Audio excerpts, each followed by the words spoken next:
Rusia diklaim akan prioritaskan dalam menguasai wilayah Ukraina Timur daripada ibu kota Kiev.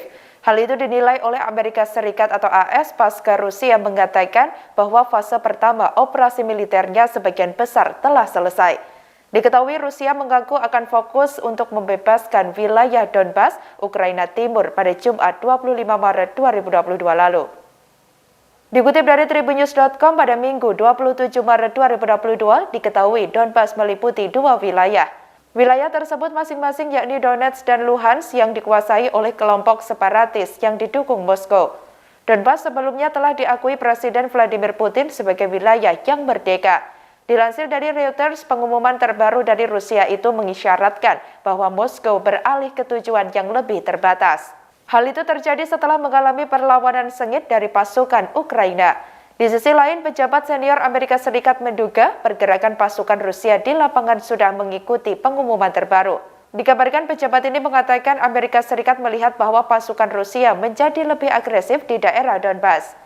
Sementara itu, cengkeraman pasukan Rusia di kota Kherson tidak sekuat sebelumnya dan tampaknya kini dalam perebutan.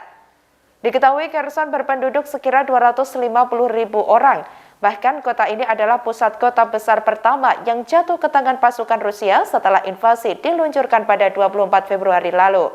Pejabat ini juga mengklaim sebagian besar pasukan Rusia terhenti di sekitar Kiev dan membangun pertahanan. Sementara Kepala Direktorat Operasi Utama Staf Umum Rusia, Sergei Ryzhko, pada Jumat 25 Maret 2022 lalu turut menanggapi hal tersebut. Ia mengatakan ada 1.351 tentara Rusia tewas dalam operasi militer Ukraina. Tak hanya itu, sebanyak 3.825 personel tentara terluka. Di sisi lain, militer Ukraina mengatakan sekira 15.000 tentara Rusia tewas dalam pertempuran. Kekuatan tempur Rusia di Ukraina berada di antara 85 dan kurang dari 90% dari tingkat pra-invasinya. Dikabarkan untuk pertama kalinya Amerika Serikat melihat tanda-tanda bahwa Rusia ingin menarik pasukannya di Georgia untuk membantu di Ukraina. Pihak berwenang Ukraina mengatakan pasukan Rusia secara efektif mengepung kota Chernihiv Utara. Tak hanya itu, mereka juga membombardir daerah di mana penduduk terjebak tanpa listrik, pemanas, dan air.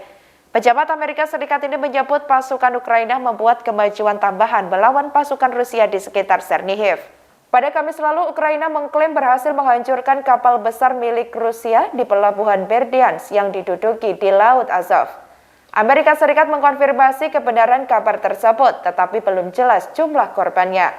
Menurut analis militer, membingkai ulang tujuan Rusia dapat memudahkan Presiden Vladimir Putin mengklaim kemenangan untuk menyelamatkan reputasinya. Sejak awal invasi, Moskow mengatakan tujuannya untuk demilitarisasi Ukraina. Para pejabat barat menganggap hal ini sebagai dalih tak berdasar untuk menggulingkan pemerintah Ukraina. Demikian informasi kali ini, nantikan informasi terbaru lainnya hanya di channel YouTube Tribun Solo Official. Terima kasih sudah nonton, jangan lupa like, subscribe, dan share ya!